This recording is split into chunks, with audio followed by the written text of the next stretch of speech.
knowledge. God doesn't have the knowledge of being wrong. God doesn't have the knowledge of stealing. God doesn't have a knowledge of lying. You can have the knowledge of something without having to do it. Is not all. You can have the knowledge of something without having to do the thing. Not really. You don't have. You can't have the experience of doing something. Is that really impossible? You're a clever man. Yeah, you're a clever. What's your name? What's your name again? They call me Pavlov. Pavlov. How are you, my friend? So I would say to you, you're a clever man, right? If I say to you, well, do you really need to have the knowledge that? Do you really need to have experience of touching a flame in order to know that it burns you? I need to know the knowledge of the feeling, how it burns. No, you don't need to have that. I will know it hurts, but I will not know exactly the way how it hurts. Is it conceivable, unless Pavlov, I get hurt? Let me ask you a question. Is it conceivable? Is it conceivable for someone to know that fire burns without having ever been burnt? Is it conceivable for you to know how something tastes sweet? You go on. Is it possible? Without ever tasting anything that's sweet? If you're talking about me personally, me with my limited parameters and so on, you could argue yes, in an ontological sense. You can argue that I have a dream of sucking a lollipop. That'll be an ontological answer. We're just talking about that, right? Or you could argue no. But both of those arguments are valid. But when we're talking about the I mean, logically you can't because you never experienced. But that's a naturalistic knowledge of experience. What we've just said, right? You can have knowledge of experience without having that material experience. For example, I might have, sorry to be very explicit here, a wet dream. Okay? No problem. I might have, and everybody has many boys and and girls have wet dreams. Okay? Now it's quite a similar experience. Maybe not fully and in its entirety to the sexual experience, right? Now, let's say, for example, the person has never had actual sexual intercourse, but they've had a wet dream. But they can ontologically fathom what the sexual experience will have an orgasm. Yeah, will entail. Not having sex. Right, so the same thing, there's a fallacy here in your reasoning that you have to actually materially, cosmologically go through an experience through the senses, the five senses, in order for there to be a knowledge of every, in and out of that particular transaction. That's not necessary. It doesn't follow like that. You can have a knowledge of how the experience will feel without having materially felt that thing through an ontological sensation, for example. How can you tell what red is while being blind? You can if you have an ontological experience. If you have a dream of red. If you have a dream of redness. If you're blind, you will not see any colors in your How do you know?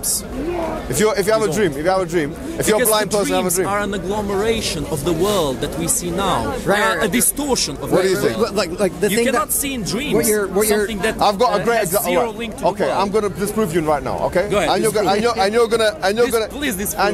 are going to accept it. Okay, and you are going to accept it. Go ahead. Yes, because you are a man of humility and integrity. Of course, lots of humility. Does mathematics exist in the real world? Sorry to interrupt. We talk about, actually, he was just explaining what you're arguing about. As God created the concept of stealing, He created all concepts is above our comprehension and everything. So, was your question before, how can God know what stealing is if He never stole anything? No, I covered that. I'll come to it in a second, so I don't lose my train of thought. Sorry about that. Repeat the question. No. So here the point is, mathematics is entirely ontological, accept or not? Ontological. Ontological. What exactly do you mean by that in this specific sense? In the mind. It's not mathematics is in the mind. Yes. This ties to the question I want to ask you. Is mathematics theoretical knowledge, right? Theoretical. Is mathematics ontological or is it cosmological? So cosmological, you mean by cosmological? Cosmological, that which is perceived through the five senses. Yes. Yeah. So ontological in your mind. Ontological in your mind. Which is it? Okay. Which is mathematics? Yes. Ontological or cosmological? Yes. Right. If I had to answer that, I would say is it mathematics factual? No, but is it conceived of in the mind or is it put under a microscope? I will come to facts. Do we find out about numbers through the microscope or do we know it? I'm glad you said that. Yeah, but facts can be either ontological or cosmological. I'm asking, is mathematics, is it something in the mind or is it something that you get through the five senses under a microscope? Can you put numbers under a microscope? it's fact. It means you don't get it. No. And you don't go that way. No, I wouldn't agree with that. Don't go that way. I would come back to that, but that's not correct answer. Now, you are telling me I'm using fallacies while you use the fallacy right now. What's it called? What? False dichotomy? Because we don't know mathematics when we are born. That's what you're saying. The mathematics we know in our head is the mathematics that has been taught to us with the numbers that we see. Yeah, no problem. Even if you've been taught it, but even when you were being taught it, were you being taught it? Is mathematics found out through an investigation of science, or is it found out through mental abstraction? I'd say it reinforces each other. There is nothing in this world. No problem, but where does it start? All right. Where does it start? Sorry, I apologize. It's fine. I actually want to ask this man some genuine questions. I am genuinely... Let's finish this thing, one thing at a time. But this is what I'm saying. Do you see what I mean? I see what you mean, but I think nothing in this world is truly ontological because everything we know goes through our senses. All right. Okay, no problem. I have a challenge for you then, Pavlov. Yeah. I have a challenge for Pavlov. I have a challenge. All right. I think I know what the challenge will be. No, I've got a good challenge for Pavlov. My challenge for you, Pavlov, and for every other naturalist in the world, is to prove mathematics through the scientific method. Is it conceivable? Through the scientific method. method. Is it possible that you can prove mathematics through the scientific method? Yes or no? In theory, you can. But the application of theories to the real world. Do you think it's possible? Wait, guys. I think that if science itself, the science destroys itself. Yeah. No, right. So it's impossible for mathematics to be established through the scientific method. Contradicts many theories, scientific theories that we have. You're not like Einstein's Pavlov, you're not getting the question. No, I am getting. All right. Do you know what the scientific method is?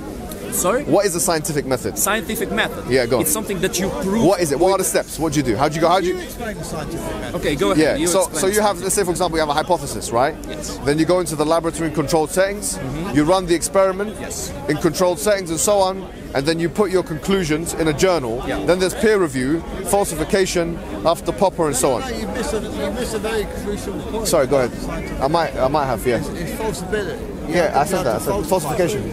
I did say that. Not only that, I just said that. there are more things like in the there. most important thing. Yeah, I just said that. Essentially, what you're trying to do is find something that you can prove false. Yeah, all right. I said that, but you didn't say. Scientific experiment. I did it on the camera. You can check it. As quantum mechanics proves to us many times. Anyway, no, truth be with you, brother. Falsification. We're not going to argue about something. Yes. Right? Yeah. Like it's like because it's very important. Right. The difference let's between come to science and everything else is that you're actively looking for something. Interference in the battle. Find something wrong. Happens all the time. I'm not making anything wrong with science. I'm just saying that. You're not looking for something that confirms what your belief is. Yes, you're I trying agree. to disprove. Right. No, I agree. That's Karl Popper. That's falsification. I said that. So I'll shut the fuck up because I'm an arsehole.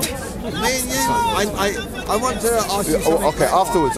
Yeah, let me just finish with Pavlov. You cannot put numbers under a microscope. They cannot be smelt. They cannot be touched. They cannot be felt. You cannot go through the five senses. Numbers are ontological. No, they're ghosts. And there's no difference of opinion. See a number all right, give me one philosopher who said this. I'm an idiot. Can you define ontological? Ontological is that which is in the mind. I looked at it's something logical, something you can... In this context, the conclusion you can mental. Come to, it's a mental thing. It's a conclusion you can come to without actually having to see anything logically. So what do you call it logically? Yes, it is. It's like David Hume's relations of ideas. My understanding That's ontological. No, here in this context, when I say ontological, I mean that which is in the mind, all right? That which you can conceive mentally rather than through the five senses, like a dream, for example. Yeah. Yes. The way I understood mathematics is like a dream. They're in the same category of things. The way I understood you need reality to distort it. You're unconscious. To the dream. Yes, but the unconscious is made of shards of the conscience. You don't have anything if you never perceive that. Mathematics is not in the real world. That's why Plato had the mode of forms. You're making, and I see how many people could have fallen for this. No, by the way, no one has argued against what I'm saying that I know of. But this ties into I'm arguing against what you're saying right now. To be honest, do I have to have a name as a philosopher for you to take me seriously? I'm just saying to you, here's the challenge. You have to meet the challenge. Rationally argue with meet the challenge. Meet the challenge. The challenge is prove mathematics through the scientific method, and you cannot do that. It's impossible because science presupposes principles which are logical in order to do science. Those are metaphysical. They don't rely on the five senses, and there's no way in which you can use the scientific method to prove the principles of science. Logical principles are metaphysical. They're a priori. They're not a posteriori. They are mental. They are abstract. That's debatable. Once you don't you have to prove you have to prove through naturalism. Once you don't have any senses, no sight, no smell, no feeling. I'll explain to you. No, wait. I'll let you talk. Let me talk. You cannot see one as one. There's nothing. Once you have zero senses, so a blind person, there's absolutely nothing. So does if okay? I've got a question. If with zero senses, I've got a no okay, fine, perfect. Take all the 7 billion people on the earth out of existence, and all the animals out of existence. That's a hell of a thing to do. Right. Take every living thing out of existence. Yes?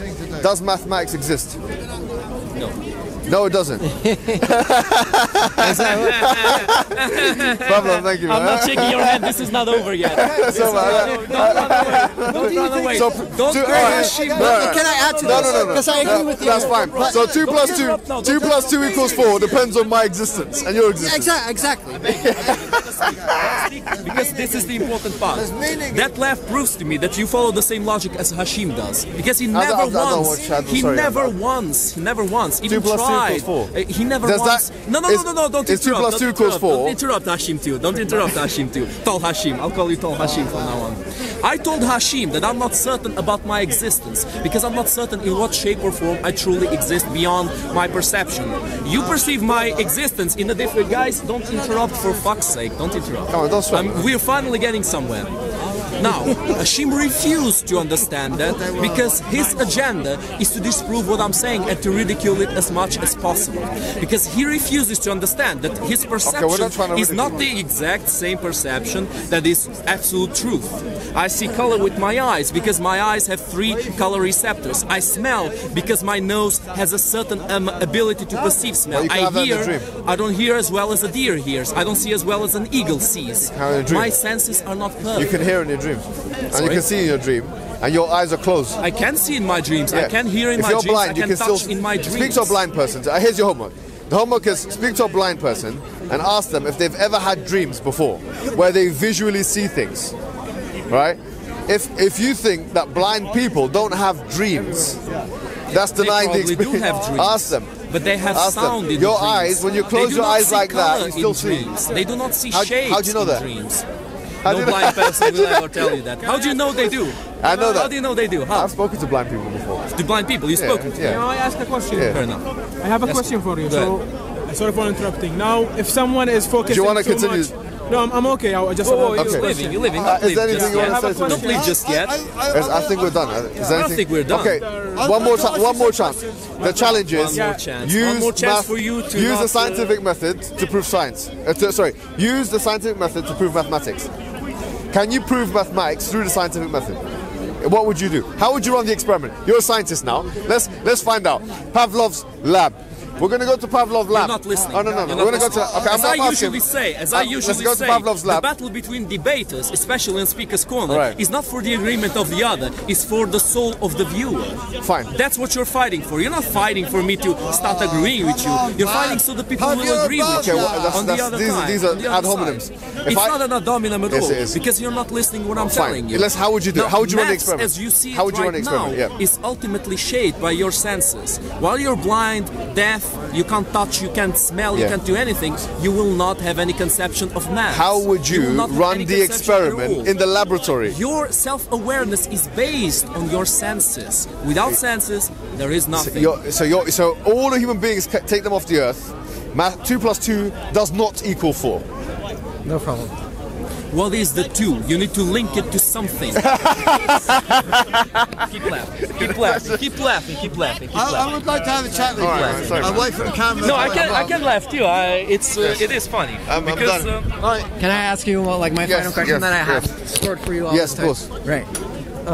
I agree with you there with the mathematics stuff. Yes. Like essentially what your argument is that the mind is a fundamental component of the way reality is structured. Yes. And in a sense, we have this miraculous capacity, whether you call it divine or whatever, what call you, There are things that are inherent, that come from within, that science can't deal with, and that we're doing. Yes. Like, in a sense, what you and I are doing right now, in a sense, is playing mini God, right? We're actually... I'm just trying to... We're playing with the strings of reality, in a sense. You're having an effect on me in the same way I'm having an effect on you. Hopefully. Now, we've had this earlier argument about whether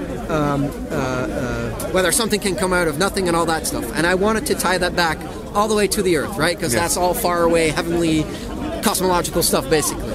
I think, philosophically speaking, it boils down to the question whether, because I feel that in Abrahamic religions and in Western philosophy and all that stuff, let's say Abrahamic philosophy, there's always this dichotomy, right? There has to be subject and object. Right. You have this split between emotions and feeling, thought and feeling, symbolically masculine, symbolically feminine, whatever, what have you. Yeah. Do you feel that ultimately, all things considered, at the end of the day, the universe can be explained? Yes. Right. That's our fundamental disagreement there. All right. But I think your open-mindedness is commendable, because as someone who's an agnostic, you've accepted and acknowledged the fact. I'm not an agnostic. What would you? Someone who believes in? Sorry. Right. So to give you my perspective is, Eastern philosophy is very skeptical of words. Right. Very skeptical of words. Yes. They do not like, even though like there's been plenty of wars of Buddhists like crashing in the skulls of Hindus and vice versa. Like it's all over the place. There hasn't been a single holy war about doctrinal differences, because within Eastern philosophy it is believed that I don't know about that, man. That's a difficult one to say. Right. It's about 4,000 years of history there. Verbalized statements are never taken to be reality itself, and so I can give you a funny story, because often like I'm not sure if you're like aware of a lot of stuff that's going on in the culture right now. Something that's very rampant in all over the place on universities, basically. Why in this country? All over the traditionally West, let's say. Right? There's this idea which is pretty much rampant, which is very which has a lot of similarities between Eastern philosophy. Yes. It's called postmodernism. Yes. It's very skeptical of meta-narratives, like big cosmological stories, which I think is a big mistake. Yes. They're also very skeptical of words. Yes. What now has happened is that as soon as you can change the words, you change reality. Yeah, grammology is... It's not grounded in logic. Derrida wrote a book called Grammology. Right. Yeah. Derrida, Lacan, Michel Foucault. Yeah. I don't think they're the most sophisticated thinkers around. Like, they have their place, but do some more reading. In my estimation, for everyone that's super enthusiastic about them. Yeah. But what's funny is and where I think our fundamental disagreement is in Eastern philosophy, they never take verbalized statements to be reality itself. Yeah. And so in Abrahamic religion and Abrahamic theology and philosophy, there's more of an emphasis on the object, more of on the emphasis on the logical versus the illogical. Yes. And in a sense, I also feel that this is the reason why some people speak of a patriarchal system, in a sense, because also the rational and the thought is often connected to the symbolically masculine. Okay. Yeah. Now, a funny Eastern story to maybe shed light on where I'm coming from, in a sense, because you might have, and maybe that was the reason why you connected where I was coming from to Dawkins, because most often when people speak about Eastern philosophy, according to Abrahamic thinkers, they come off as nihilists. It's like, right, you keep speaking about the illogical nature of the universe and all this nothingness that you're speaking of. You're nihilistic. You don't believe in anything. It's like, nah, I'm not. I don't believe in anything. Like, I'm not proposing an idea as the ultimate nature of reality, because I don't feel that at the end of the day you can verbalize the truth, in a sense. I think it can come very close, which is very interesting, because we can just have a conversation endlessly. Yes. And I do think that words are important. No, but then this will make you drop into, that discussion with Socrates and the sophists. Right. You know right. So I think we misunderstand the sophists. Pavlos, you know this one. I do know this one. What is it? But listen, I wanted to say speak about something else. Before you because you keep saying about this, I'll give you another. Pavlos, you know, I haven't. You keep saying I'll give you another chance. We're midway through. There is no chance. Okay, no chance. Okay, fair enough. There is no chance to begin with. The point, you're not considering what I'm telling you. Okay, what do you want to say? Because in theory, the conclusions of math are absolute. 1 + 1 can only equal 2. But the application of those theories to the real life is where it goes wrong. Because all we have is real life. We don't have the world of theory. We can't perceive it properly. It's 1 is an imaginary number. Unless you see it as 1, as the symbol. It's imaginary. It doesn't actually exist. So you agree with me? In theory, I agree with you, but in practice, in the human world, it doesn't function like that. Okay. Well, you have engineering and all that stuff. That distinction between can I finish the theory and the practice. Right. So let me tell you the story. Like it's about this Zen master and his disciple, in a sense. It's like a monk. How you call it? I just want 5 minutes with you. Let him finish the story. Please. There's a pupil, right? And so they're discussing the nature of reality. Where's this story from? Japan. Within Zen Buddhism. And they're like, the Zen master is expounding on the nature of reality. And they're endlessly discussing. And there's this big thing within Zen Buddhism that you can't articulate the truth. And so they're talking about the nature of reality, but the Zen master knows we can never ever verbalize it. And so they're discussing the nature of all the things that they're surrounding them.